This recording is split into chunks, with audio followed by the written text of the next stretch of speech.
हमारी favourite tech companies Apple, Google, Jio bank बनना चाहती हैं। विश्वास नहीं होता? आप पैटर्न ही देखो। गूगल पे, एप्पल पे, जियो फाइनेंस, एप्पल कार्ड। अब तो एप्पल ने अपनी खुद का सेविंग अकाउंट भी लॉन्च कर दिया।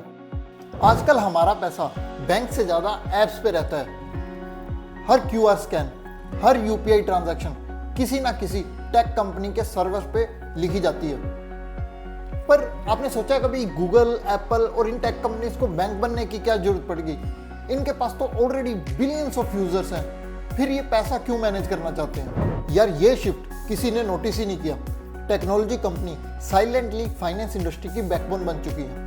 पहले ये सिर्फ पेमेंट्स ऑफर करते थे, अब credit card, loan, insurance, saving account सब कुछ ऑफर कर रहे हैं। जैसे एप्पल ने पहले लॉन्च किया एप्पल कार्ड और फिर सेविंग अकाउंट। गूगल ने गूगल पे लॉन्च किया और इंडिया में जियो फाइनेंस एक डिजिटल बैंक बनने के रास्ते पे ही है। But why are they doing this? और इसका बड़ा ही सिंपल आंसर है, दे वांट कंट्रोल। और यार हम सबको पता है data is a new currency. तो आपकी जो भी ट्रांजैक्शंस है वो सब एक डेटा पॉइंट है। किस समय आपने ट्रांजैक्शन की, कितनी की ट्रांजैक्शन की और कब की, ये सब टेक कंपनीज के पास स्टोर होता है और इसी से वो आपकी स्पेंडिंग हैबिट प्रिडिक्ट करते हैं और आपको एड्स और लोन टारगेट करते हैं। And another point is they want to own their interface. यानी जब भी आप कभी पेमेंट करते हैं तो आप गूगल पे के ऐप से पेमेंट करते हैं, ना कि बैंक के through.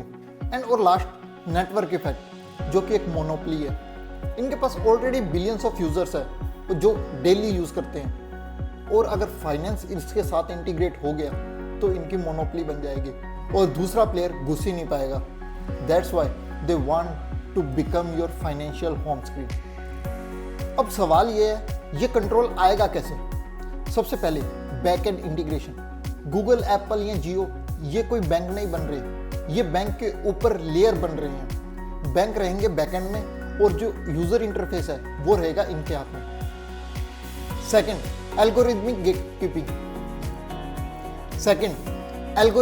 Gatekeeping. Loans, credit score, offers, ये सब बैंक ने एआई डिसाइड करेगा। मतलब एआई बताएगा आप एलिजिबल हो या नहीं। एक एल्गोरिदम के मूड पे डिपेंड करेगा आपकी eligibility criteria. And the third point is soft regulations. अभी तक रेगुलेटर इन्हें बैंक नहीं मानते और जिसकी वजह से कुछ रूल्स भी क्लियर नहीं है। लेकिन जब तक रूल्स बनेंगे इनके लिए, आई थिंक तब तक ये काफ़ी मार्केट कैप्चर कर लेंगे।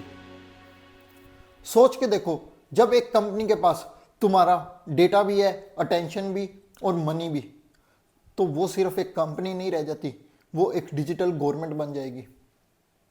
आज हम कैशलेस वर्ल्ड पे बहुत प्राउड फील करते हैं, बट क्या हम कैशलेस हैं या कंट्रोललेस?